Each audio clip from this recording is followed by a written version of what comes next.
এইখানে যে পার্কটি আছে, চিড়িয়াখানা ছিল এক সময় রাজশাহী মানুষের জনগণের দাবি এটি যাতে চিড়িয়াখানাটি সুন্দরভাবে করা হয়, সেই প্রেক্ষিতে এটি আমার ভিজিট করা।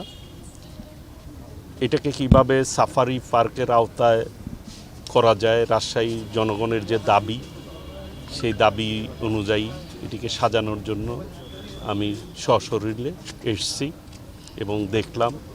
আমার চিড়িয়াখানার দুজন ডাইরেক্টরও আমার সাথে রয়েছেন, প্রাণী সম্পদ অধিদপ্তরের, তারাও দেখলেন। আমরা একটি বিশেষজ্ঞ টিম পাঠাবো, এটা কিভাবে করব আমরা এই রাজশাহী নগরের উন্নয়নের জন্য। রাজশাহী মানুষের চাহিদা অনুযায়ী তারা তাদের দাবি প্রেক্ষিতে মূলত এই ভিজিট। আশা করি আমাদের সম্মানিত প্রশাসক সে আমাকে বলেছে যে এটা কিভাবে সুন্দরভাবে করা যায়। বিগত দিনে এটিকে, এই পার্কটির যে ঐতিহ্য ছিল সেই ঐতিহ্যকে বিনষ্ট করা হয়েছে শুধুমাত্র দুর্নীতির মাধ্যমে। অর্থ লোভের কারণে এই পার্ক চিড়িয়াখানাটিকে তারা ধ্বংসর দ্বার প্রান্তে নিয়ে গিয়েছে, অস্তিত্ব বিলীন করে দিয়েছে প্রায়। সেটাকে পুনরায় কীভাবে উদ্ধার করা যায়, সুন্দরভাবে গঠন করা যায়, সেই লক্ষ্যেই আমি আজকে উপস্থিত হয়েছি।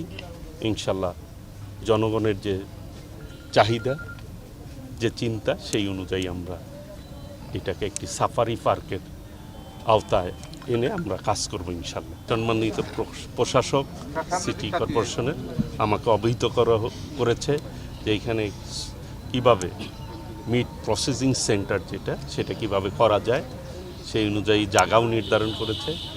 আমরা দ্রুত সেটি করার চেষ্টা করব, যাতে করে রাজশাহী মানুষ তাদের যে মাংসের চাহিদা সেটি দ্রুত সময়ের মধ্যে যাতে মিট আপ করতে পারে, বাজারজাত করতে পারে, সেই ব্যবস্থা ইনশাল্লাহ আমি আমার পক্ষ থেকে, আমার মন্ত্রণালয়ের পক্ষ থেকে সেই পদক্ষেপ নিব ইনশাল্লাহ। কি কি ছিল সেগুলি সশরীরে দেখার জন্য এসেছি, সেইগুলি তো অবশ্যই আমি ব্যবস্থা করার চেষ্টা করব ইনশাল্লাহ।